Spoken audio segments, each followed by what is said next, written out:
हाँ जी।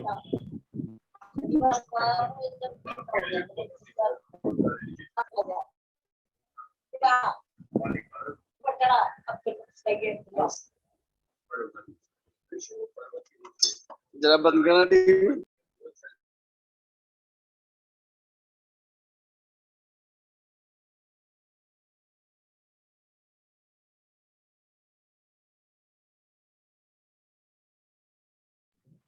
जी, हमारी जो चर्चा है वो स्नेह के सामान्य स्वरूप पर चल रही है और मैं यहाँ से वीडियो भी शेयर कर देता हूँ आप लोगों को, तो आपको हो जाएगा कि क्या चल रहा है क्या नहीं। पहले तो मंगलाचरण कर लेते हैं, हाथ जोड़ लीजिए सभी।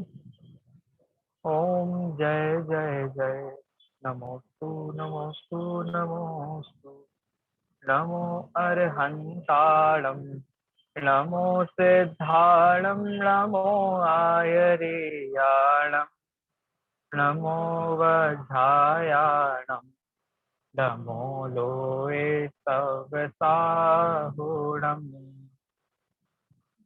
चलिए, अब ये सभी के पास अगर नए चक्र हो तो हम आपको शेयर कर देते, तो अब नए चक्र पर भी टाइम लग जाएगा शेयर होने में। चलिए मैं शुरू करता हूँ। हम नए चक्र की चर्चा कर रहे हैं यहाँ पर। हाँ, कोई दिख नहीं रहा है, समझ नहीं आ रहा है क्लास चल रही है कि नहीं। तो हम नए चक्र की बात कर रहे हैं, नए चक्र की चर्चा हमारी चल रही है और नए चक्र में हम ये समझ रहे हैं कि भाई ये अपेक्षाएं होती हैं सब, कौन सी अपेक्षा से क्या बात की जा रही है, या फिर दुनिया में भी होता है कि हम अपेक्षाकृत बात करते हैं। कोई हम सारी बातें एक साथ तो कह नहीं सकता, सारी बातें एक साथ तो कही नहीं जा सकती और सारी बात को एक बार में समझाया भी नहीं जा सकता। इसलिए हमेशा एक बात कही जाती है, मतलब एक क्रम से कहना होता है हर बात को। जैसे सप्तभंग में बात आ रही थी, क्रम से बात की जाती है, क्रम से ही बात की जा सकती है। हर पूरी वस्तु का कथन एक बार में नहीं किया जा सकता। इसी का नाम नय है, स्यादवाद है, सप्तभंग है, कुछ भी कह सकते हैं आप। तो नए चक्र में हम इस बात की ओर ध्यान दे रहे हैं कि कौन सी बात को कब कहा गया, इस बात को किस अपेक्षा से लेना, किस नए से लेना, या फिर कहाँ किस बात को कैसे घटित करना है, इसका नाम है नए चक्र। नए चक्र का अध्ययन देखते हैं। हम पढ़ रहे थे नए चक्र को, सॉरी, नए का सामान्य स्वरूप। तो आपने एक पंक्ति पढ़ी थी कि जी, हाँ आई क्या कि जी नए स्याद पद से मुद्रित, क्या स्याद पद से मुद्रित परमागम रूप शुद्ध ज्ञान के भेद को नए कहते हैं। शुद्ध ज्ञान से मुद्रित परमागम रूप, हाँ हाँ वो पूरा पैराग्राफ हो गया था। नए का सामान्य स्वरूप, हाँ ये चल रहा था। स्याद पद से मुद्रित परमागम रूप शुद्ध ज्ञान के भेद को नए कहते हैं। भैया जी तो म्यूट करवा दीजिए प्लीज, आवाज आपकी ब्रेक हो रही है। अच्छा भाई, जिसका भी क्या कहते हैं माइक अनम्यूट है वो प्लीज म्यूट कर ले सभी। मैं भी अपनी आवाज बढ़ा देता हूँ। नए का सामान्य स्वरूप चल रहा है अपना। तो स्याद पद से मुद्रित परमागम रूप शुद्ध ज्ञान के भेद को नए कहते हैं। शुद्ध ज्ञान एक प्रमाण है, जैसे हमने कहा था शरीर तो होता है, जैसे शरीर का ज्ञान करना हो गया प्रमाण ज्ञान, कि हम शरीर का ज्ञान कर रहे हैं वो हो गया प्रमाण। और एक एक अंग का ज्ञान हम करें कि ये हाथ है, ये पैर है, ये आंख है, ये नाक है, ये सब हो गए नए। उसके भेद, प्रमाण के ही भेद को नए कहते हैं। नए कोई अलग से चीज नहीं हो सकती। शुद्ध ज्ञान एक प्रमाण है, पांचों ज्ञान प्रमाण है, आपने पहले अध्याय में पढ़ाई प्रमाण नैर्दिगमा, फिर प्रमाण में 5 भेद ज्ञान के बताए। तो शुद्ध ज्ञान प्रमाण है और उसी के भेद नए होंगे, अलग से कोई अपेक्षा। इसका मतलब ये है, प्रमाण किसे कहते हैं, प्रमाण की परिभाषा क्या बताई थी आपको। प्लीज माइक अपना म्यूट कर लीजिए। हाँ, हमने प्रमाण की परिभाषा क्या बताई थी, सम्यक ज्ञानम प्रमाणम। तो नए भी सम्यक ज्ञान ही होंगे, नए भी सम्यक ही होगा, मिथ्या नहीं होगा। जैसे जीव जानता है, जीव जानता है, ये हमें समझ में आता है, ये एक नए हो गया, ठीक है, सम्यक नए हो गया। अब अगर नए की बात करनी है, एक ही अपेक्षा की बात करनी हो, या एक ही धर्म की बात करनी हो, तो कोई ये भी कह सकता है कि जीव जड़ है। कोई अगर कोई ये कह सकता है कि जीव ज्ञान दर्शन, कि कोई जीव ज्ञान दर्शन वाला है, अगर ये एक अपेक्षा हो सकती है तो ये भी एक अपेक्षा हो क्यों नहीं हो सकती कि जीव जड़ है, अज्ञानी है, माने जिस ज्ञान से रहित है, ऐसा क्यों नहीं हो सकता? तो सम्यक ज्ञान के अंश को ही नय कहेंगे। जीव जानने देखने वाला है, ये है सम्यक ज्ञान, और इसी के अंश का नाम है, यही रूप नय होगा। जीव जड़ है, जीव पुद्गल स्वरूप है, ये सम्यक ज्ञान नहीं है, ये सम्यक ज्ञान नहीं है, मिथ्या ज्ञान है। तो इसका जो अंश होगा वो सम्यक नय नहीं होगा, वो मिथ्या नय होगा। ठीक है, चलिए देखते हैं आप लोगों को अगर समझ में आए। आलाप पद्धति में नय का स्वरूप बता रहे हैं आप।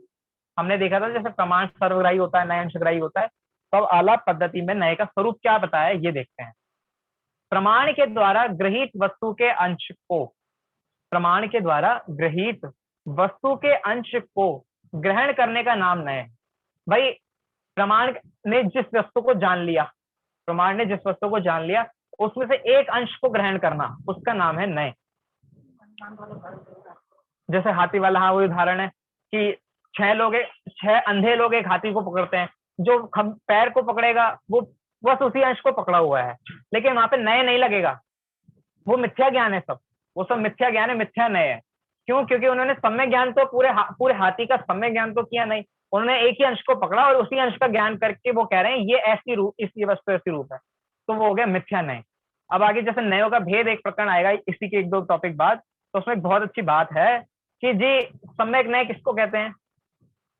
सम्यक नयों के समूह को कहते हैं सम्यक अनेकांत या सम्यक समान, सम्यक ज्ञान। और मिथ्या नयों के समूह को कहते हैं मिथ्या ज्ञान। जिस व्यक्ति के सारे नए सम्यक होंगे उसका ज्ञान कैसा हो जाएगा? सम्यक। और जिसके सारे नए मिथ्या होंगे या एक भी नए मिथ्या होगा उसका पूरा ज्ञान कैसा हो जाएगा? मिथ्या हो जाएगा। इसका मतलब ये है कि हमें अपना बस एक ही अंश, माने ज्ञान का एक ही अंश सम्यक है, एक ही अंश मिथ्या नहीं, हमें सारे अंश सम्यक करना है, या सारा अंश हमारा मिथ्या है, सारा अंश हमें सम्यक करना है ज्ञान का, तो हमारा ज्ञान भी, प्रमाण भी सम्यक हो जाएगा। तो प्रमाण के द्वारा ग्रहित वस्तु के अंश को, वस्तु के अंश को कह रहे हैं, ऐसी चीज नहीं जो हवा में हो। जैसे गधे की सींग का सम्यक ज्ञान, या गधे की सींग का सम्यक ज्ञान क्या होगा?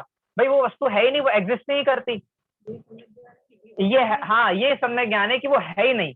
अब उसमें क्या क्या नए लगाओगे आपकी, ऐसा होता है, उसका उसके सींग का कलर ऐसा होता है, वो इतने उठे हुए होते हैं, इतने पहने होते हैं, ये सब मिथ्या है। तो वस्तु के अंश को, वस्तु किसे कहते हैं? वस्तुत्व गुण जिसमें हो, अस्तित्व गुण जिसमें हो, उसका नाम होता है वस्तु।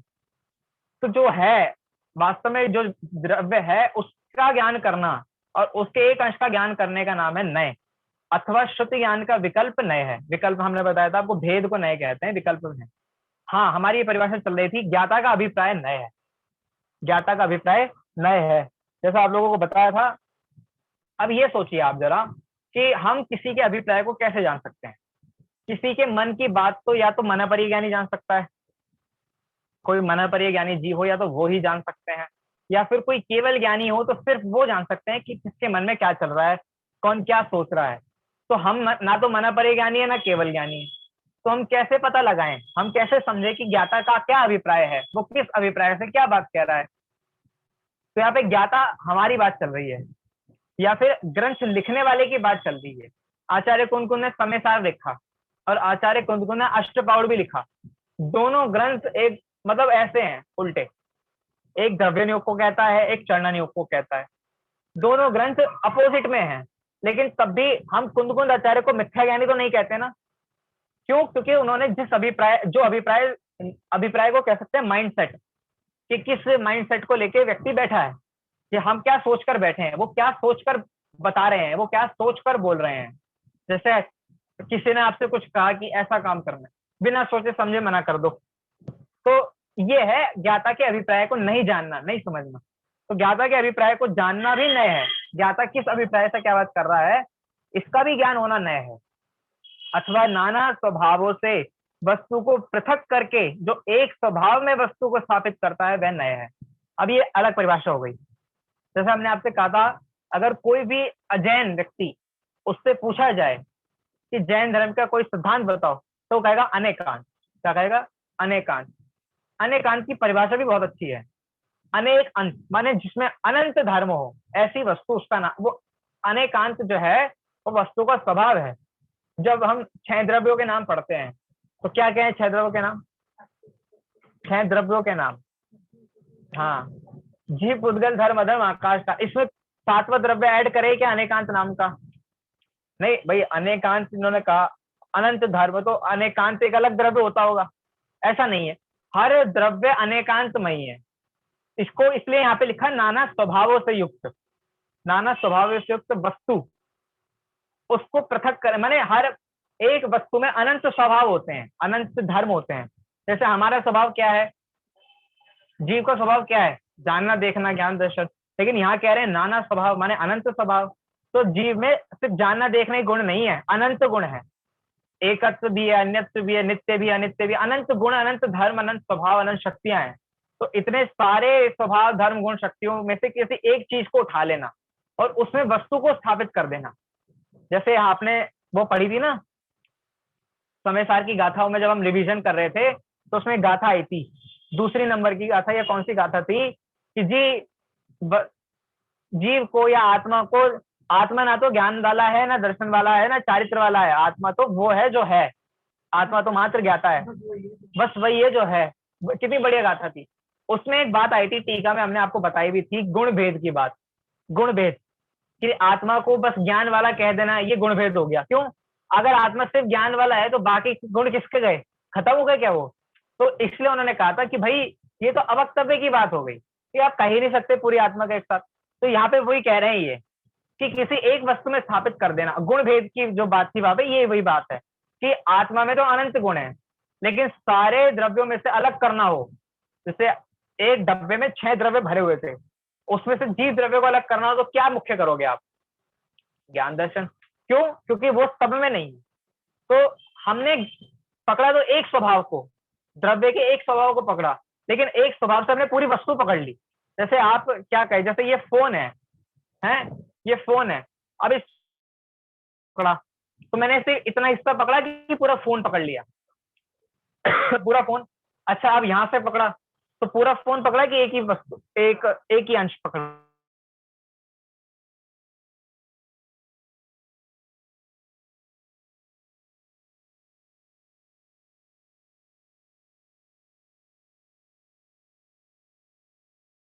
तो एक धर्म को, एक धर्म में पूरी वस्तु को स्थापित कर देना, इसका नाम है नय। ज्ञान है एक गुण, लेकिन उसमें पूरी पूरी की पूरी आत्मा को स्थापित कर दिया कि ये आत्मा है, तो इसका नाम है नय। और देखते हैं, अनंत धर्मात्मक होने से वस्तु बड़ी जटिल है, जटिल माने कठिन है, समझी नहीं जा सकती एक ही बार में। उसको जाना जा सकता है पर कहना कठिन है।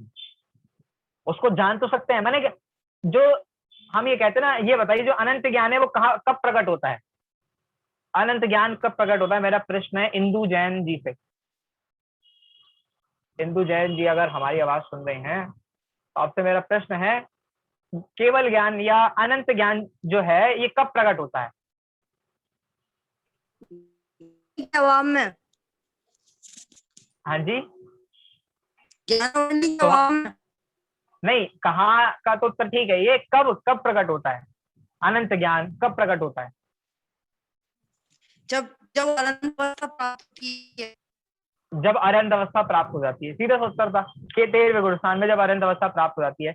लेकिन ये कह रहे हैं भाई आप खुद सोचो, इसमें लिखा है अनंत धर्मात्मक वस्तु बहुत ज्यादा कठिन है, उसके आगे क्या लिखा है? उसको जाना जा सकता है लेकिन कहना कठिन है। या एक बात को, या तो वस्तु कठिन है या उसे कहना कठिन है, लेकिन दूसरी बात ही सही है, वस्तु कठिन है ही नहीं। तो मेरा प्रश्न ये है, जब 13वें गुणस्थान में जाके अनंत ज्ञान प्रकट होता है तो हम जो पहले गुणस्थान में, चौथे, पांचवें, छठवें, सातवें गुणस्थान में है, अज्ञानी जीव हैं जिन्हें केवल ज्ञान नहीं है, वो अनंत धर्मात्मक वस्तु को कैसे जान सकते हैं? अनंत धर्मात्मक का मतलब हो गया अनंत। तो अनंत को कौन जानता है? भाई देखो, 5 तरीके के ज्ञान है और 3 तरीके की संख्या होती है। कौन कौन सी? संख्यात, संख्यात और अनंत। तो मति श्रुत ज्ञान का विषय होता है संख्यात। अब जहां मति श्रुत ज्ञान का बस बहुत हो गया, अब इससे ज्यादा नहीं जाना जा रहा, वहां से शुरू होता है असंख्यात। तो उसको कौन विषय करता है? अवधि ज्ञान या मना पर्य ज्ञान। तो ये दोनों ज्ञान, अब जहां ये दोनों भी, इनका मीटर भी डाउन हो जाए, टूट जाए, फूट जाए, जल जाए कि बस हम और नहीं जान पा रहे, बहुत ज्यादा हो गया, अब फिर आता है अनंत। तो वो कौन सी संख्या हो गई? अनंत। तो उसको कौन जानेगा? केवल ज्ञानी। अब वस्तु में अनंत धर्म होते हैं, अब अनंत धर्म को कौन जानना चाहिए, किसको जानना चाहिए? जो केवल ज्ञानी हो, क्योंकि केवल अनंत को ज्ञानी। विषय अनंत ज्ञानी करते हैं। हम हाँ। और आप अनंत धर्मात्मक वस्तु को कैसे जान सकते हैं? नहीं जान सकते। बोलो कौन बताएगा? विक्की भैया अगर जुड़े हो तो वो बता सकते हैं, मतलब मैं जिन्हें जानता हूँ उनमें से वो बता सकते हैं। अनंत धर्मात्मक वस्तु को अज्ञानी जीव, मति ज्ञानी जीव या श्रुत ज्ञानी जीव कैसे जान सकता है? अरे केवल ज्ञान स्वभाव है, ठीक है, लेकिन अनंत को जानने का काम केवल ज्ञान का है, केवल ज्ञान स्वभाव का नहीं है। हमारा स्वभाव ज्ञान स्वभाव है, केवल ज्ञान स्वभाव तो एक उपमा दी हुई है, हमारा तो स्वभाव जानना है।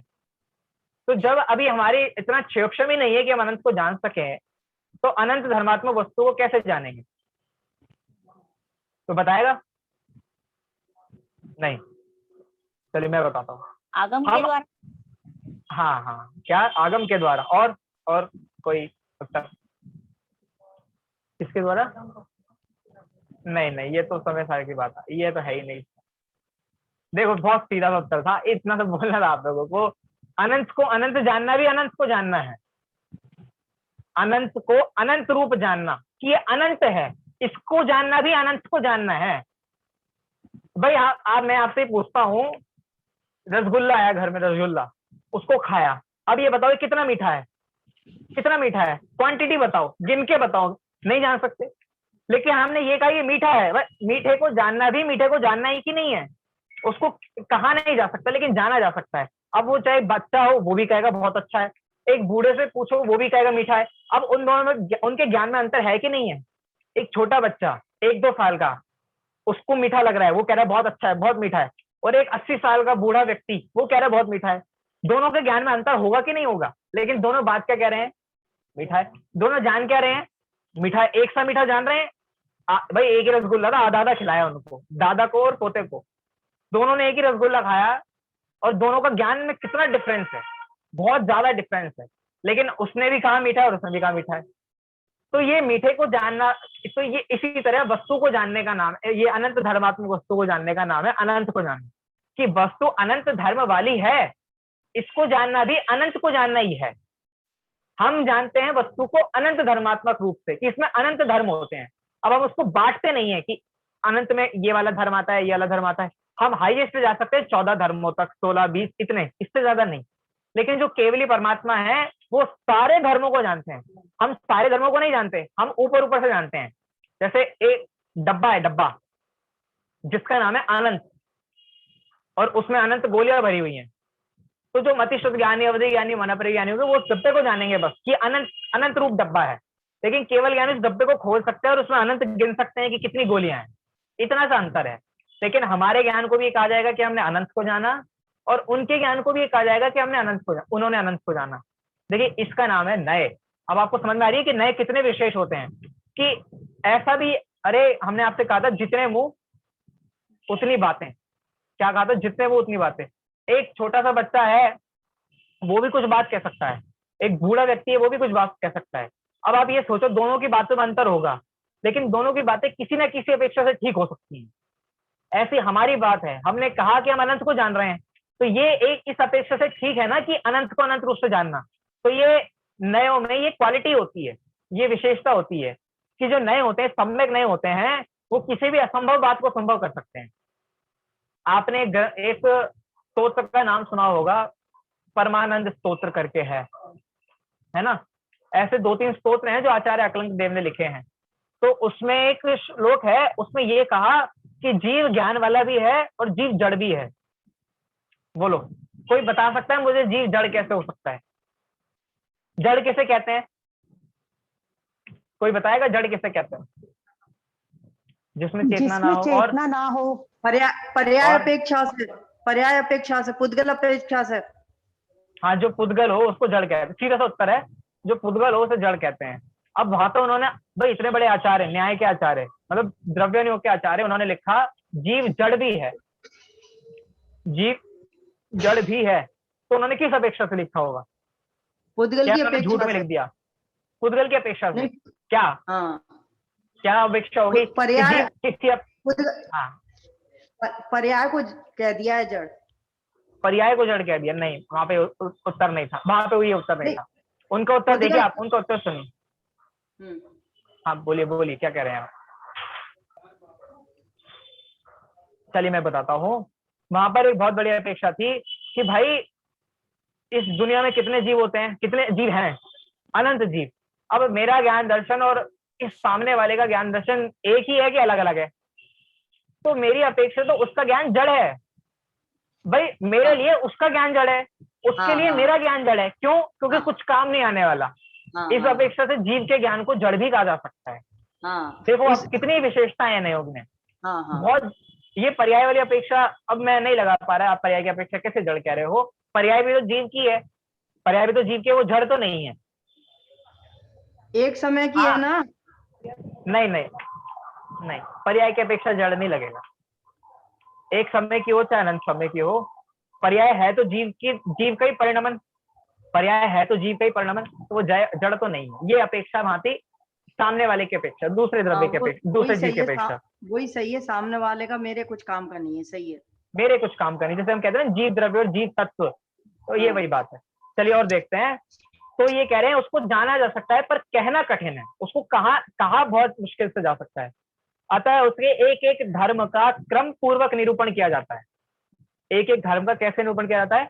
क्रम से, कि जीव अस्थि वाला है, जीव नास्ति वाला है, जीव अस्थि नास्ति वाला है, जीव नित्य है, जीव अनित्य है, क्रम से निरूपण किया जाएगा, एक साथ नहीं कहा जा सकता। जैसे हम आपसे पूछें कि आपके बच्चे में क्या क्या क्वालिटी है, आप एक बार में बता सकते हो? नहीं। अब जिसमें नहीं है उसकी तो वैसे नहीं बताई जा सकती, लेकिन जिसमें है उसकी एक बार में बता सकते हैं? नहीं। क्रम होगा, बोलने में क्रम पड़ता ही पड़ता है। आप सारी बातों को एक साथ कह ही नहीं सकते, चाहे वो कितने बड़े विद्वान हो, कितने बड़े आचार्य हो, या कितने मूर्ख व्यक्ति हो। मूर्ख से मूर्ख और ज्ञानी से ज्ञानी अगर कहने में आएगा तो सारी बातों को एक साथ नहीं कह सकता। क्रम नहीं भाई, क्रम तो केवल ज्ञानी के भी पड़ेगा, ऐसा तो है नहीं। अब अगर एक ही बार में कहना होता तो एक ही समय में ओम खिरता और सारी बात आ जाती। तो अब तीन तीन वो पूरे चार चार बार ओमकार में दिव्य ध्वनि खिर रही है और द्वादशांग लिखा जा रहा है, तो क्रम तो उनकी वाणी में भी है, बस उनकी अनक्षरी है तो नहीं पता चलता। उनकी अनक्षरी है तो नहीं पता चलता, हमारी अक्षर स्वरूप है तो हम कह सकते हैं, हमारा स्पष्ट दिखाई दे रहा है कि क्रम पड़ रहा है। इसलिए तो क्रम पूर्वक निरूपण किया जाता है। कैसे? कि कौन धर्म पहले और कौन धर्म बाद में कहा जाए, इसका कोई नियम नहीं है। जैसे कहते ना कि भाई बीज पहले आया कि पेड़, क्या था पहले? वृक्ष पहले था कि बीज? या दूसरे लोग कहते हैं मुर्गी पहले कि अंडा। हम ये नहीं कहते, हम कहते हैं बीज पहले है कि वृक्ष। तो इसको उत्तर ही नहीं है कौन पहले कौन बाद में। क्यों? क्योंकि एक तो संस्कृति चली आ रही है, अनादिकालीन परंपरा चली आ रही है। तो यहाँ पे भी वही है, कौन धर्म पहले और कौन धर्म बाद में, इसका कोई विशेष निरूपण नहीं है, या इसका कोई नियम नहीं है कि सबसे पहले अस्थि धर्म आया फिर नित्य धर्म आया, ऐसा नहीं है। या सबसे पहले ज्ञान गुण आया फिर दर्शन गुण आया, ऐसा नहीं। या फिर ये आत्मा है तो यहाँ सबसे ऊपर ज्ञान है फिर दर्शन है फिर चारित्र, ऐसा नहीं है। पूरे ही आत्मा में ज्ञान है, पूरे ही आत्मा में दर्शन है। जैसे चाशनी होती है, चाशनी तो वो पूरी मीठी होती है, ऐसा नहीं है उसका कोई हिस्सा फीका रह जाए, कोई हिस्सा ज्यादा मीठा रह जाए। वो पूरे हिस्से में मीठी है, पूरे हिस्से में चिपचिपी है, पूरे हिस्से में सफेद है ना, पूरे हिस्से में गीली है, पूरे हिस्से में उसका पूरा हिस्सा इस स्वरूप है। तो इसी प्रकार पूरी आत्मा में ज्ञान दर्शन चारित्र इस तरीके से घटित होता है। तो कोई नियम नहीं है कौन पहले की कौन बाद में। अतः ज्ञानी वक्ता अपने अभिप्राय अनुसार जब एक धर्म का कथन करता है, तब कथन में वह धर्म मुख्य और अन्य धर्म गौण रहते हैं। इस अपेक्षा से ज्ञाता के अभिप्राय को नए कहा जाता है। अब ज्ञानी व्यक्ति जो होंगे, जैसे आचार्य हैं, उन्होंने किसी धर्म को पहले लिखा किसी धर्म को बाद में लिखा, तो इससे ये नहीं हो जाता कि भाई यही धर्म पहले आया था ये बाद में आया था। अच्छा ये बताइए, 6 द्रव्य हैं, 6 द्रव्यों का क्रम क्या है? बोलिए, 6 द्रव्यों का क्रम क्या है? जीव, पुद्गल, धर्म, अधर्म, आकाश, काल। और कोई क्रम बताएगा जी इनका 6 द्रव्यों का? अभी बताया मैंने आपको। आप बहुत लोग हैं जुड़े, तो अमिता जैन, शिवल जैन, नीमा जी जैन, देख कोई नहीं रहा है वैसे। कोई बताएगा और कोई जीव, क्रम होता है अजीव, क्या? धर्म, अधर्म, पुद्गल, आकाश। चलो और ठीक है, चलो मतलब आप लोगों को 6 द्रव्यों के नाम ही लेने हैं ना? हाँ ये सही है, तो उत्तर ये सही उत्तर है भैया। कहने में क्रम पड़ता है, लेकिन ऐसा नहीं है कि जीव द्रव्य पहले था, फिर पुद्गल द्रव्य आया, फिर धर्म आया आकाश का, ऐसा है ही नहीं। इनमें कहने में क्रम पड़ सकता है, लेकिन ऐसा नहीं है कि कौन सा पहले था कौन सा बाद, इसका कोई नियम नहीं है। तो ज्ञानी वक्ता ने या हमारे आचार्यों ने, विद्वानों ने जिस क्रम से वो लिख दिए, तो उनका कोई अभिप्राय रहा होगा। अगर आपने सर्वार सिद्धि ग्रंथ का नाम सुना हो, बहुत बढ़िया ग्रंथ है। तत्वार सूत्र अगर पढ़ रहे हैं आप लोग, तो उसके साथ साथ उसको जरूर पढ़िएगा, जो जिनका विशेष अध्ययन हो सकता हो। तो उसमें बहुत बढ़िया बातें हैं। जो ये वाला श्लोक सूत्र है ना, जीव पुद्गल धर्माकाश वाला, जिसमें 5वें अध्याय में, अच्छा तो जहाँ पे छह द्रव्यों की बात आई, तो वहां पर ये भी बताया कि जीव को पहले क्यों बताया।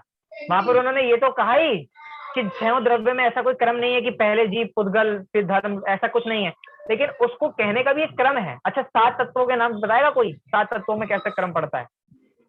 7 तत्वों में जीव, अजीव, आसरा, बन, संवर, निर्जरा, मोक्ष। चलिए, और कोई क्रम बताएगा 7 तत्वों में? जीव, अजीव, आसरा, बंध, संवर, निर्जरा, मोक्ष। चलिए, समय सार तो पढ़ा ही होगा आप लोगों ने। जीवा जीव, कर्ता कर्म, इस तरीके उसमें अलग क्रम दिया। पहले जीव अजीव आ गए, कर्ता कर्म आ गया, फिर शायद आश्रव आ गया, उसमें फिर बंध संवर का जोड़ा बनता है, निद्रा मोक्ष का जोड़ा बनता है, मतलब अलग तरीके, बंध मोक्ष का जोड़ा बनता है, संवर निद्रा का जोड़ा बनता है। इस तरीके से उसमें अलग क्रम दिया है समय सार। तो अलग अलग क्रम हो सकते हैं, लेकिन वास्तव में देखा जाए इन 7 तत्वों में कोई क्रम है ही नहीं। तत्वार सार में दिया होगा, भले ही मोक्ष में प्रकाशक में टोडरमल जी ने शायद लिखा है इस बारे में, 4वें अध्याय में, ध्यान नहीं, तो बहुत जगह मिल जाएगा आपको क्रम कि पहले जीव होता है, लेकिन और जीव को किससे भेद विज्ञान करना है? अजीव से है। छोड़ने योग्य क्या है? आश्रय बंध। सर्वार सिद्धि में भी एक क्रम है वास्तव में, लेकिन ऐसा कोई क्रम होता ही नहीं है कि जीव को पहले जीव ही हो या फिर अजीव है आश्रय बंध। तो ये कहने में क्रम है। तो यही कह रहे हैं, जब आचार्य ने जीव को मुख्य करा, तो बाकी के धर्म, बाकी के तत्व, बाकी के द्रव्य क्या हो गए? गौण हो गए। लेकिन उनका अभाव नहीं कर दिया कि ऐसा कुछ होता ही नहीं है। अभाव मतलब ऐसा कुछ होता ही नहीं, ऐसा नहीं कहा। तो यही कह रहे हैं तिलोय पंडित। इस अपेक्षा से ज्ञाता के अभिप्राय को नय कहा जाता है कि ज्ञाता किस बात को पहले कहना चाहता है, किस बात को बाद में कहना चाहता है, इसका नाम भी नय है, दृष्टिकोण है, नजरिया है देखने का। और तिलोय पंडित में कहा है, बहुत बढ़िया ग्रंथ है कर्णन्यों का, उसमें क्या कहा? नहीं तो एक ही वो है ना, नाणम होदी पमाणम नवो विनादुस्त हृदय भावत। तो बहुत बढ़िया लाइन है कि भाई सम्यक ज्ञान को प्रमाण और ज्ञाता के अभिप्राय को नय कहा जाता है। ये जो इसका हिंदी अर्थ है ना, ये गलत दिया हुआ है, मतलब गलत नहीं दिया तो सही है, लेकिन बंद करवा दीजिए। अच्छा ये बहुत डिस्टर्बेंस आ रही है। अच्छा, हाँ जी, एक मिनट मैं म्यूट कर देता हूँ यहाँ से। इस एक्ट के लिए, इस छोटे ब्रह्मांड के लिए, ओरिजिनल ब्रह्मांड के लिए, पंचतंत्र के लिए, मेमोसाफ के लिए, मुझे लगता है हम सब पूरी से करोगे। भाई किसी का शायद टीवी ऑन है या क्या है मालूम नहीं। हाँ जी, चलिए, तो हम क्या कह रहे थे कि इसमें जो हिंदी अर्थ लिखा है नादुस्त हृदय भावत्व, हृदय भाव का मतलब होता है हृदय के भाव, कि ज्ञाता के अभिप्राय मतलब जो उसके हृदय में भाव चल रहा है। तो ये इसका वास्तविक अर्थ होगा कि नाणम होदी प्रमाणम, कि ज्ञान को तो प्रमाण कहते हैं, और नव भी, नए किसे कहते हैं? नादुस्त हृदय भावत्व। नादुस्त माने ज्ञाता के हृदय भाव, हृदय के भाव को या अभिप्राय को नए कहा जाता है। कहीं कहीं वक्ता के अभिप्राय को भी नए कहा जाता है। जैसे होता होगा, जैसे चाची कुछ पढ़ा रही हैं, भैया कुछ पढ़ा रहे हैं, तो उन्होंने किसी अपेक्षा से बात कही, आप ये सोचेंगे कि नहीं नहीं ऐसा कैसे हो सकता है, ऐसा कैसे हो सकता है कि किसी ने तो कहा, जैसे आपको एक कहानी सुनाई थी हमने पिछली बार सीता जी की, ध्यान है आप लोगों को? 4 अनुयोग, चारों अलग अलग बात कह रहे हैं। कोई कह रहा है कण कण की स्वतंत्रता, कोई शील, कोई महापुरुषों का पुण्य का उदय, या फिर कोई महापुरुषों की महिमा। 4 तरीके की बात, घटना एक ही है लेकिन 4 अलग अलग बातों से। अब जिसको चारों माने जिसको नयों का ज्ञान नहीं होगा, या जिसको धैर्य नहीं होगा, सुनने का धैर्य नहीं होगा, वो क्या करेगा? नहीं नहीं आप गलत बता रहे हो, हमने तो ऐसा पढ़ा है। तो वक्ता के अभिप्राय को भी नए कहा जाता है। वक्ता या वक्ता माने जो बोल रहा है, वो बोलने वाला किस अभिप्राय से ये बात कह रहा है, उसका नाम भी नय है, उसका नाम भी अपेक्षा है। मुख्य धर्म को विवक्षित धर्म और गौण धर्म को अविवक्षित धर्म कहते हैं। विवक्षित माने विवक्षित माने जो बोला जा रहा है या जिसको बोलने की इच्छा है, वो सब्जेक्ट जो बोलना, जिसको हम बोलना चाह रहे हैं, जिसको हम बताना चाह रहे हैं, वो तो हो गया विवक्षित, और जिसको हम बताना नहीं चाह रहे हैं उसको कहते हैं अविवक्षित। ठीक है, तो ये हो गया मुख्य धर्म और गौण धर्म। ये आप शब्द याद कर लीजिएगा, मुख्य धर्म को विवक्षित धर्म और गौण धर्म को अविवक्षित धर्म कहा जाता है, क्योंकि आगे अब ज्यादातर विवक्षा, अविवक्षा या विवक्षित धर्म, अविवक्षित धर्म इसी तरीके के शब्द आएंगे। देखिए अब अगर इन पर ध्यान रहे, ये हाँ तो मुख्य धर्म को विवक्षित धर्म और गौण धर्म को अविवक्षित धर्म पर ध्यान रहे। नयों के कथन में अविवक्षित धर्मों की गौणता ही अपेक्षित है। नयों के कथन में इस बात की मुख्यता ज्यादा नहीं है कि किसको मुख्य किया जा रहा है, माने है तो बैलेंस में, लेकिन यहाँ पे दोनों का 50-50% रोल है। जैसे नए हमने कहा जीव ज्ञान वाला है, तो इसमें सिर्फ इसी बात की मुख्यता नहीं है कि जीव ज्ञान वाला है, इसमें इस बात की भी मुख्यता है कि जीव है तो अनंत धर्म वाला, लेकिन उस समय उनकी गौणता है। ये क्या कह रहे हैं, नयों के कथन में अविवक्षित धर्मों की गौणता ही अपेक्षित है। माने आप सारी बातों को ना कहकर एक ही बात को कहो, और गौणता ही को इसलिए कह रहे हैं कि जैसे कहते हैं ना, जब निशाना लगाया जाता है, जब आप निशाना लगाओ, जैसे राजा महाराजा लोग निशाना लगाते थे, तीर कमान या गोली, आज के टाइम में पुलिस गोली चलाती है, तो वो कैसे चलाते हैं, सामने रख के और एक आंख बंद करके। कैसे, एक आंख बंद करके। तो जो सिखाने वाला था वो क्या कहता है, वो कहता है एक आंख को अच्छी तरह बंद कर लो, हल्की सी भी अगर खुली रही तो क्या होगा, निशाना चूक जाएगा। आप तीर चला रहे हो, माने जैसे तीर अगर चलाया हो, तो जब तीर चलाते हो तो ये वाली आंख बंद कर लेता है, दूसरी आंख खोल लेता है, माने जिससे देखना है, तीर पर वो आंख रहती है। तो वो गुरु कहता है कि ये दूसरी जो आंख है वो पूरी तरह बंद कर लो, अच्छे से बंद कर लो, तो खुली नहीं रहनी चाहिए। अगर वो हल्की सी भी खुली होगी तो क्या, निशाना चूक जाएगा। लेकिन वहां पर गुरु ये कहते हैं तो उस आंख को बंद करना है, खोलना नहीं है।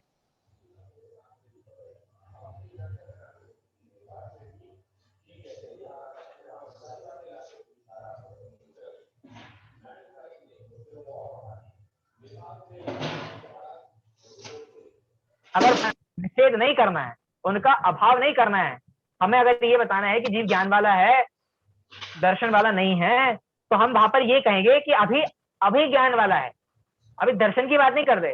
लेकिन आप ये नहीं कह सकते कि सिर्फ ज्ञान वाला है, दर्शन नाम का कोई गुण होता ही नहीं, ऐसा नहीं कहा जाता। तो अविवक्षित धर्मों की गौणता ही अपेक्षित है, निषेध नहीं। निषेध अपेक्षित होने पर वह नए नहीं रह पाएगा, नया भास हो जाएगा। क्या, अगर वहां पे वक्ता या ज्ञानी, ज्ञाता या वक्ता अगर वहां पे किसी धर्म का निषेध करेंगे तो वो नए नहीं होगा, क्या हो जाएगा, नया भास, यानी मिथ्या नय हो जाएगा, सम्यक नहीं होगा। सम्यक नय वही होता है जहां पर सारे धर्म को गौण कर दिया जाए और एक धर्म को मुख्य किया जाए। और नया भास क्या होता है, जहां सारे धर्मों का निषेध कर दिया जाए और एक धर्म को मुख्य किया जाए, उसको कहते हैं नया भास। नया भास माने जो नए जैसा दिख तो रहा है, नए जैसा दिख रहा है मतलब मुख्यता गौणता तो चल रही है, माने मुख्यता तो चल रही है, लेकिन नया भास गौण नहीं किया, निषेध कर दिया, अभाव कर दिया। और प्रमेय कमल मार्तंड में नए की परिभाषा में, अभी बहुत बढ़िया परिभाषा है। अगर आपको नए की, अगर दुनिया में ग्रंथों में सबसे अच्छी परिभाषा अगर नए की है तो यही है। क्या, प्रमेय कमल मार्तंड एक बहुत बड़ा ग्रंथ है, उसमें नए की परिभाषा दी है, अनिराकृत प्रतिपक्ष। अच्छा, परिभाषा नीचे है, यहाँ तो अर्थ दे रहे हैं। पहला वर्ड है अनिराकृत प्रतिपक्ष।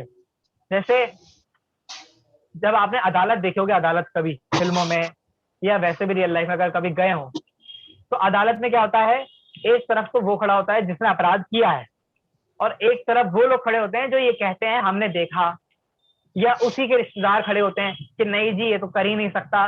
एक व्यक्ति ये खड़ा होगा, वो कहेगा कि नहीं इसने ये मर्डर या इसने ये अपराध नहीं किया, और एक व्यक्ति होगा जो उसी कटघरे में गीता पे हाथ रख के कहेगा कि इसने अपराध किया है। अब जो जज बैठा है उसका कितना दिमाग खराब होता होगा, एक कह रहा है किया है, एक कह रहा नहीं किया है, और दोनों ने गीता पे हाथ रखा है? तो अनिराकृत प्रतिपक्ष बहुत बढ़िया शब्द है ये। सामने वाले की बात का, या प्रतिपक्ष माने जो हमसे दूसरा व्यक्ति है, हमारे से जो बोल रहा है, उसकी बात का निराकरण नहीं करना।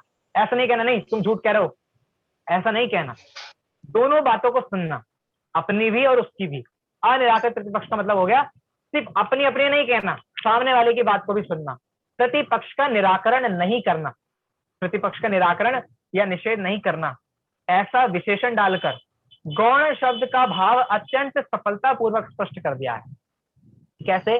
भाई आप थोड़ा कठिन चल रहा है ये विषय। वहां पर ये कहा अनिराकृत प्रतिपक्ष, जब हम ये कहेंगे कि हम हमारी बात भी सुनेंगे और आपकी बात भी सुनेंगे, या जब हम वस्तु की अपेक्षा लगाओ, अब इसको वस्तु पे लगाओ, वस्तु में अनंत धर्म है, ये पहले नंबर का है, दूसरे नंबर का है, हमें पहले को मुख्य करना है, दूसरे को गौण करना है, ये ध्यान देना आप, हमें इस वाले को मुख्य करना है, इस वाले को गौण करना है। तो अनिराकृत प्रतिपक्ष का मतलब क्या होगा कि इसको भी देखो और इसको भी देखो, लेकिन इसको मुख्य कर दो और इसको गौण कर दो, इसका निषेध नहीं करना, ऐसा नहीं कि है ही नहीं, इसको मुख्य तो करना है और इसको गौण करना है, लेकिन इसको जानना जरूर है, इसको भी जानना है और इसको भी जानना है, दोनों को जानना है। इसका नाम है अनिराकृत प्रतिपक्ष। और आशय यह है कि जिन धर्मों को प्रतिपक्ष मानकर गौण किया गया है उनका निराकरण नहीं किया गया है, अपितु उनके संबंध में मौन रहा गया है, उनके संबंध में मौन है। जैसे कहीं लड़ाई हो जाए, आपने अगर कभी देखी हो, हमने एक बार हमारी आंखों के सामने एक लड़ाई देखी थी, मैं जिक्र नहीं करना चाहता, कुछ लोग जानते भी होंगे। वो लड़ाई चल रही थी, तो जिनके ऊपर वो लड़ाई चल रही थी वो आए, बैठे और उन्होंने ऐसे बिहेव किया कि कुछ लड़ाई हुई नहीं। जैसे क्या कहते हैं, गांधी जी ने एक बहुत बड़ी लाइन बोली है, an eye for an eye makes the whole world blind. English में बोली उन्होंने, इसलिए मैंने इंग्लिश में बताया। हिंदी में इसका मतलब है आंख के बदले आंख अगर मांगने लगे तो पूरा जगत अंधा हो जाएगा। सुनी होगी आप लोगों ने, बचपन में स्कूल में बताई जाती है कि अगर आंख के बदले आंख मांगी जाए तो सारी दुनिया अंधी हो जाएगी। जैसे सामने वाले ने मेरी आंख फोड़ी तो मैं उसकी आंख फोड़ूं, अब मैंने उसकी एक आंख फोड़ी तो वो मेरी आंख फोड़ेगा कि नहीं फोड़ेगा फिर से, अब उसने मेरी एक आंख फोड़ी तो मैं उसकी एक आंख फोड़ूंगा। ऐसे करते करते अगर दुनिया में यही चलता रहा कि आंख के बदले आंख, तो पूरी दुनिया कैसी हो जाएगी? अंधी हो जाएगी। तो ये यही कह रहे हैं कि सामने वाले की बात सुनो और उसके संबंध में क्या रहना, मौन रहना, चुप रहना, चुप्पी साध लो, मौन हो जाओ, गौण कर दो उस बात को, लेकिन निषेध मत करना, छोड़ मत देना उस आंख को, ये कह रहे हैं। तो उनका विधि निषेध कुछ भी नहीं किया गया है। जब गौण करते हैं तो हम ये भी नहीं कहते कि ऐसा कोई धर्म है, और जब गौण करते हैं तो हम ये भी नहीं कहते कि ऐसा कोई धर्म है ही नहीं। उसके संबंध में क्या रहना है? चुप रहना है, मौन रहना है। उनके बारे में चुप्पी ही गौणता का रूप है। मार्तंडकार बने प्रमेय कमल मार्तंड जिन्होंने लिखा, उनकी परिभाषा इस प्रकार है, क्या आप लोग याद कर लीजिएगा, अनिराकृत प्रतिपक्षो वस्वंशग्राही, ये गलत पढ़ते हैं लोग, वस्वंशग्राही ज्ञातुर अभिप्रायो नया। अनिराकृत प्रतिपक्षों का अर्थ समझ में आ गया होगा आप लोगों को कि प्रतिपक्ष का निराकरण नहीं करना।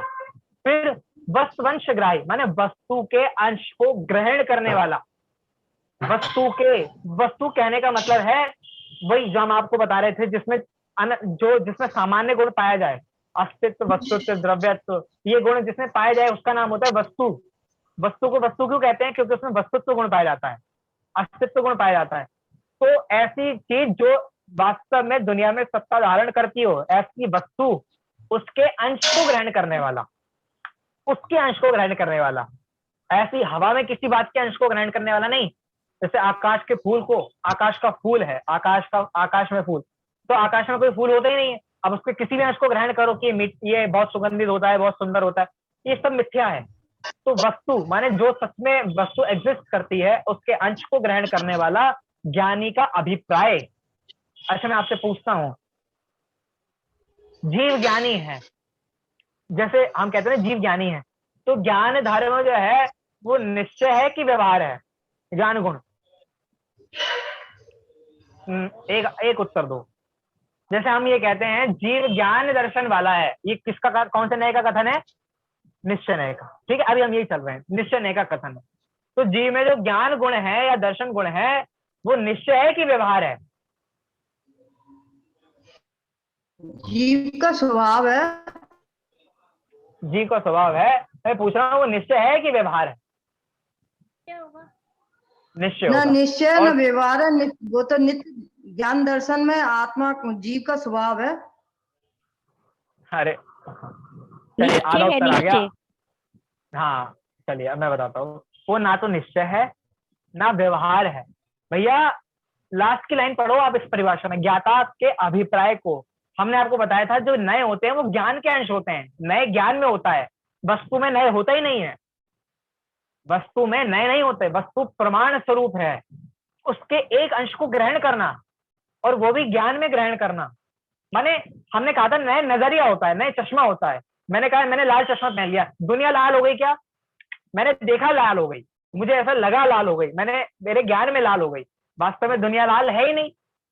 तो नए जो होते हैं वो ज्ञान रूप होते हैं, द्रव्य रूप नहीं होते। ये गांठ मान लो आप लोग, बात बहुत गलती होती है इस बारे में। हम भी ये समझते थे कि जैसे आत्मा तो हो गया निश्चय और शरीर क्या हो गया?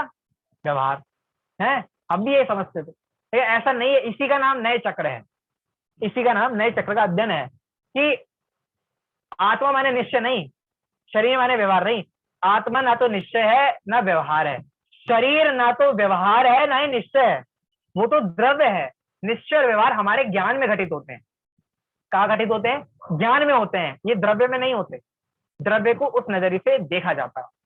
तो ये ज्ञाता के अभिप्राय को नए कहते हैं, यानी ज्ञाता के ज्ञान को नए कहते हैं, ज्ञाता के ज्ञान को नए कहते हैं। देखिए हिंदी पढ़िए इसकी।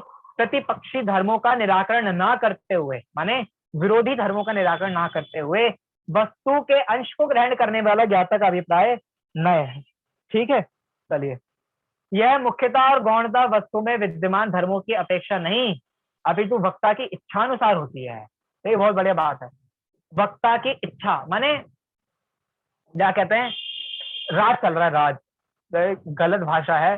कहते हैं जैसे कोई सड़क पे चल रहा हो, बीचों बीच मैंने बीच में, ठीक बीच में, सड़क के बीच में चले, तो पीछे वाला क्या कहता है उसको? नहीं, हाँ कहता है तेरे बाप की सड़क है, तेरे बाप का राज चल रहा है। मैंने गलत भाषा है, सॉरी। लेकिन ऐसा कहा जाता है, राज चल रहा है क्या तुम्हारा? है तुम्हारा राज चल रहा है, तुम्हारी सरकार है, तुम्हारी सरकार चल रही है तो तुम बीच में चल रहे हो। तो यहाँ पे भी एक बात कह रहे हैं, वक्ता की इच्छानुसार होता है मुख्य धर्म या गौण धर्म, या मुख्यता गौणता वक्ता की इच्छानुसार चल रही है। तो मेरा आपसे प्रश्न है कि वक्ता का राज चल रहा है क्या? वक्ता का राज चल रहा है, वक्ता की सरकार है क्या कि वो किसको गौण करे किसको मुख्य करे? तो हाँ, जब बताया जा रहा हो तो वक्ता की ही सरकार है, वहां वक्ता की ही इच्छा होगी, वक्ता की मन मर्जी होगी कि वो किसको मुख्य करे और किसको गौण करे। लेकिन उसमें शर्त यह है कि वो दोनों नया भास नहीं होने चाहिए, माने वो मिथ्या ज्ञान रूप नहीं होने चाहिए, वो सम्यक ज्ञान रूप होने चाहिए। तो मुख्यता और गौणता वस्तु में विद्यमान धर्मों की अपेक्षा नहीं। वस्तु में ऐसा नहीं है कि अस्ति धर्म मुख्य और नास्ति धर्म गौण हो, वस्तु में ऐसा है ही नहीं। वस्तु में तो अस्ति और नास्ति दोनों का 100% है। अब वक्ता की इच्छा के अनुसार किसी धर्म को मुख्य किया जाता है और किसी धर्म को गौण किया जाता है। विवक्षा अविवक्षा, क्या पढ़िए क्या लिखा है? वाणी के भेद है। देखो, नए ज्ञान के भेद है और मुख्य गौण किसके भेद है? वाणी के भेद हैं। वस्तु के भेद ना तो नए हैं ना ही विवक्षा विवक्षा है। समझ में आ गया आप लोगों को? जो नए है, सप्तभंग है, ये सब वाणी में ज्ञान में होते हैं। वस्तु का धर्म तो कैसा है? अनेकांत है। वस्तु का धर्म अनेकांत है। वस्तु में तो सभी धर्म प्रति समय अपनी पूर्ण हैसियत से विद्यमान रहते हैं। वस्तु में तो अनंत धर्म एक साथ विद्यमान होते हैं, उनमें मुख्य धर्म का कोई प्रश्न ही नहीं है, क्योंकि वस्तु में तो अनंत गुणों को ही नहीं, परस्पर विरोध प्रतीत होने वाले अनंत धर्म युगलों को भी अपने अंदर धारण करने की शक्ति है। वस्तु सिर्फ ज्ञान दर्शन चारित्र सुखवीर्य को धारण नहीं करता, वस्तु विरोधी धर्मों को भी धारण करता है। जैसे आप विचार करो कि जैसे एक ही व्यक्ति, मैंने बताया था, एक ही व्यक्ति एक समय में पिता है, एक समय में मामा चाचा है, तो ये तो हो गए क्रम से धर्म, ये आपस में विरोधी नहीं है। लेकिन वस्तु, ये हो गया उदाहरण। लेकिन एक ही वस्तु में अस्ति नास्ति रूप विरोधी धर्म भी धारण एक ही समय में, जैसे ऐसा भी, हाँ मैं भूल गया, जैसे एक व्यक्ति में भी विरोधी धर्म धारण घटित हो सकते हैं। एक ही व्यक्ति पिता भी है और अपिता भी है। कैसे? कौन बताएगा? है? और नयों की दृष्टि से चलो, और हाँ, जिसका एक पिता है, आ गया। एक का पिता है, एक का चाचा है। जिसका चाचा है उसके लिए वो पिता नहीं है। चलिए ये अपेक्षा हो गई यहाँ पे, और दूसरे बताइए कोई, और कोई आपको लगता हो कि इस अपेक्षा से पिता है, इस अपेक्षा से पिता नहीं, या मतलब मैं तो वो सोच के बैठा हूँ जो मैंने जिस पढ़ी है। जिस उसको बेटे की अपेक्षा से पिता और पिता की अपेक्षा से बेटा है, एक को गौण किया, एक को मुक्त किया है। नहीं वो तो हम ठीक है, मेरा प्रश्न था कि एक ही व्यक्ति एक ही समय में पिता भी है और एक ही समय में अपिता भी है, माने पिता नहीं, वो किस अपेक्षा? बहुत बड़े, अरे अभी अभी थोड़ी देर पहले मैंने ध्यान दिया अपने पिता भैया जी, पिता नयों कैसे की होगा? दृष्टि से चलिए चलिए चलिए, 2-3 उत्तर आ गए। हाँ हाँ ठीक है, आपकी बात। देखिए एक उत्तर तो ये आया कि जिस अपने बेटे की अपेक्षा से पिता है, भतीजे की अपेक्षा से पिता नहीं। एक उत्तर अभी मैंने दिया कि क्या अपने बेटे की अपेक्षा पिता है, अपने पिता की अपेक्षा पिता नहीं। बहुत बढ़िया, ये मैंने नहीं सोचा था। तीसरा उत्तर, अरे भैया अपने बेटे की अपेक्षा पिता है, दूसरे के बेटे की अपेक्षा पिता नहीं। तीसरा उत्तर था, इतना सिंपल सा आपको बोलना था। अपने बेटे की अपेक्षा पिता है, दूसरे के बेटे की अपेक्षा, सामने वाले के बेटे की अपेक्षा पिता नहीं है। वो भांजे इसमें क्लियर हो गया, भतीजे भांजे, लेकिन सब इसको शब्द इस तरीके से देना था। तो ये एक ही समय में एक ही व्यक्ति में विरोधी धर्म भी हैं और अनंत वैसे जो विरोधी नहीं है वैसे भी अविरोधी धर्म भी है। तो ये वस्तु में शक्ति है, ऐसी वस्तु में ऐसा स्वभाव है, शक्ति है, सामर्थ्य है, तो एक ही समय में अनंत विरोधी धर्मों को भी एक साथ धारण कर सकता है कि नहीं? नित्य अनित्य, भेद अभेद, अस्ति नास्ति, सत असत, अनंत धर्मों को, तो वे तो वस्तु में अनादि काल से हैं और अनंत काल तक रहेंगे भी। वो जो अनंत धर्म है वो अनादि काल से है और अनंत काल तक रहेंगे। उनको एक साथ कहने के सामर्थ्य वाणी में ना होने के कारण वाणी में विवक्षा, अविवक्षा और मुख्य गौण का भेद पाया जाता है। लेकिन अनादि काल से और अनंत काल तक वो अनंत धर्म रहेंगे, लेकिन हमारी वाणी में, माने ये जो जबान है इसमें इतनी सामर्थ्य ही नहीं है तो एक साथ अनंत धर्मों को कह सके। इसलिए मुख्य गौण या विवक्षा अविवक्षा का भेद वाणी में होता है, ना तो वस्तु में है और ना ही ज्ञान में। ठीक है, चलिए और देख, अरे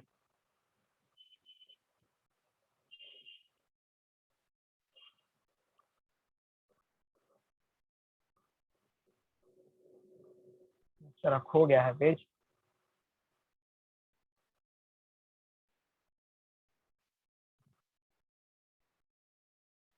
तो आप लोगों को समझ में तो आ रहा है ना हम क्या कह रहे हैं? माने ये जो नए है ये इसी तरीके से घटित होते हैं कि किसी अपेक्षा से वो बात कही जाएगी, किसी अपेक्षा से वो बात गौण हो जाएगी, किसी अपेक्षा से कोई चीज मुख्य है, किसी अपेक्षा से कोई चीज मुख्य है। चलिए और देखते हैं और क्या बात कह रहे हैं।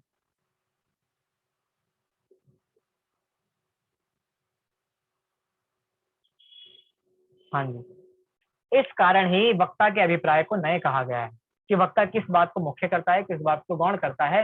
इसी अपेक्षा से वक्ता के अभिप्राय को नए कहा, नहीं तो हमें कहने की जरूरत नहीं थी कि वक्ता के अभिप्राय को भी नए कहा जाता है, क्योंकि नयों में होता ही मुख्य गौण है, किसी धर्म को मुख्य करना, किसी धर्म को गौण करना। इसलिए वक्ता जिस अभिप्राय से बात कहेगा उसका नाम भी नए कह दिया। हाँ बिल्कुल, हाँ अगर हम एक धर्म को मुख्य करेंगे तो बाकी अपने आप गौण हो जाएंगे, लेकिन हमें उस बात का, लेकिन नए उसी का नाम है कि हम जब हम उन अनंत धर्म को गौण कर रहे हैं उस समय हमारे दिमाग में ये रहे कि ऐसे अनंत धर्म हैं, लेकिन अगर हमने, हाँ उनका भी ज्ञान होना चाहिए। अगर हमने ये सोच लिया कि वो धर्म है ही नहीं तो वो नए नहीं कहलाएंगे। ठीक है, क्योंकि बहुत सारे लोग हैं जो आत्मा को ज्ञान दर्शन वाला मानते हैं, बहुत सारे लोग हैं, बहुत सारे ऐसे लोग हैं जो आत्मा को नित्य मानते हैं, तो वो क्या नएवादी हो गए क्या? वो त्यागवादी हो गए क्या? एकांतवादी है। लेकिन क्यों एकांतवादी क्यों है? क्योंकि उन्होंने अनित्य धर्म को या दूसरे धर्म को गौण नहीं किया, उनका अभाव कर दिया, निषेध कर दिया, कैंसिल कर दिया उनको। तो इसलिए बौद्ध वाले हैं, जैसे सांख्य हैं, ये लोग। ठीक है, अब और देखते हैं, एक और लाइन पढ़ लेते हैं कि नए ज्ञानात्मक भी होते हैं और वचनात्मक भी होते हैं। अगर आप किससे कोई पूछे कि नए कितने प्रकार के होते हैं, आप कह सकते हैं 2 तरीके के। कैसे? ज्ञान वाले, और एक तो होते हैं नए ज्ञान में और एक होते हैं नए वचनों में भी। जहां ज्ञानात्मक नए अपेक्षित हो वहां ज्ञाता के अभिप्राय को, और जहां वचनात्मक नए अपेक्षित हो वहां वक्ता के अभिप्राय को नए कहा जाता है। भाई जब हम जानने को देखेंगे, जैसे आप हैं, आप जब वस्तु को जान रहे हैं, तो जब जानने में एक एक धर्म को मुख्य गौण किया जा रहा हो तो उसको कहते हैं ज्ञानात्मक नए या ज्ञाता के अभिप्राय को नए। और जब बोला जा रहा हो, वक्ता कहते ही उसे हैं जो बोल सके, जो मूक केवली होते हैं ना, मूक केवली, वो वक्ता नहीं होते। जो बोले, जिनकी दिव्य ध्वनि खेरे, वो ही वक्ता होते हैं वास्तव में। वक्ता माने, वक्ता मतलब ही होता है जो वचनों को कहे। संस्कृत में अगर वक्ता की परिभाषा पढ़ेंगे आप लोग तो इसको कहा जाएगा वचनितुम योग्य। जो बोलने योग्य हो उसको कहते हैं वक्ता, जो बोल सके, जिसमें बोलने की सामर्थ्य हो। तो जो बोला जाए, अब बोलने में जब मुख्य गौण या विवक्षित अविवक्षित किया जाएगा उसको कहेंगे वचनात्मक नय। तथा नए सम्यक श्रुत ज्ञान के भेद होने से उनका वक्ता भी ज्ञानी होना आवश्यक है। हम और आप नयों की बात अगर करें भी और हम अज्ञानी हो तो वो नए नहीं कहलाएंगे। हमने कहा नए कैसे हैं, सम्यक श्रुत ज्ञान के भेद हैं। पढ़ा था ना भी, त्याद पद से मुद्रित परमागम रूप श्रुत ज्ञान के भेद को नए कहा, पहली लाइन थी इस प्रकरण की। तो नए जो होते हैं वो सम्यक श्रुत ज्ञान के भेद हैं। प्रमाण के भेद को नए कहा, प्रमाण सम्यक ज्ञान है, तो सम्यक ज्ञान के भेद ही नए कहे जाएंगे। तो नए जो होते हैं वो सम्यक श्रुत ज्ञान के भेद होते हैं। तो इसका मतलब ये है जो नयों का प्रयोग करेगा उसको भी सम्यक श्रुत ज्ञान होना चाहिए। अब सम्यक श्रुत ज्ञान कब प्रकट होता है, कोई बताएगा? सम्यक श्रुत ज्ञान कब प्रकट होता है? जब सम्यक दर्शन हो जाएगा। सम्यक ज्ञान तभी प्रकट होगा जब सम्यक दर्शन हो जाएगा। चलिए, तो अब हम लोगों को सम्यक श्रुत ज्ञान नहीं है इस अपेक्षा, आप लोगों, आपकी अपेक्षा से बात कर रहा हूं मैं। भाई सम्यक दर्शन जब होगा तभी सम्यक ज्ञान होगा, जब सम्यक ज्ञान होगा तभी नए सम्यक होंगे। ये तो क्रम समझ में आ गया हम लोगों को। तो जो पहले गुणस्थान वाले या हम लोग जो हैं, हम पहले गुणस्थान वाले जीव, हमारा ज्ञान जो है वो तो कभी सम्यक नए को जान ही नहीं पाएगा। इस वजह अगर ऐसा देखा जाए तो ऐसा नहीं है। नयों में एक और क्वालिटी है, माने यहाँ पे भी नए की क्वालिटी लगाओ आप लोग। वास्तव में बात तो यही है कि चौथे गुणस्थान में ही जीव का ज्ञान सम्यक होगा तभी नए सम्यक कहलाए जाएंगे। लेकिन जिनवाणी का जितना भी ज्ञान है, अगर मिथ्या दृष्टि भी जिनवाणी का ज्ञान करता है तो वो ज्ञान मिथ्या नहीं हो गया, वो जिनवाणी मिथ्या नहीं होगी, भले ही उसका अभी भी दर्शन, अरे आपने मोक्ष में पाशा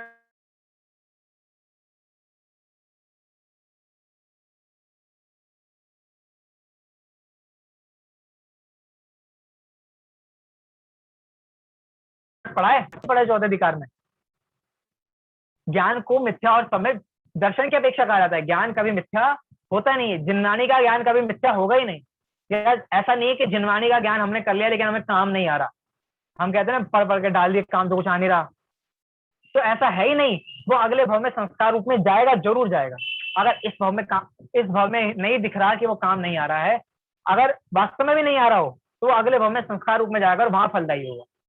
तो यहाँ पे कह रहे हैं कि ज्ञानी वक्ता के अभिप्राय को नहीं कहा जाता है, अज्ञानी वक्ता के अभिप्राय को नहीं कहा जाएगा। अगर कोई अज्ञानी ये बात कहे क्या कि जी आत्मा जो है वो ज्ञान वाला है, तो उसका ज्ञान सम्यक नहीं है। जैसे मोक्ष प्रकाशक में एक उदाहरण है कि अगर मिथ्या दृष्टि रस्सी कहे तो वो क्या है, वो मिथ्या ज्ञानी है।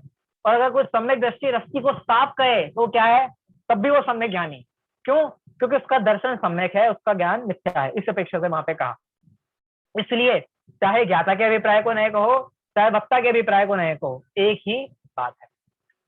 ठीक है, इस प्रकार हम आज की ये बात यहाँ पूरी करते हैं। अब जो प्रश्न की बात होगी वो हम अगली क्लास में करेंगे। तो आज की हमारी क्लास यहीं पे पूरी होती है। और हम मंगलाचरण नहीं कर पाए तो अंतिम मंगलाचरण हम यहाँ से कर लेंगे, क्योंकि अब हमारे पास PDF है। और अगर किसी को कोई प्रश्न हो तो वो पूछ सकता है, या पर्सनली या फिर यहीं पर। ठीक है, हम इसका अंतिम छंद पढ़ लेते हैं।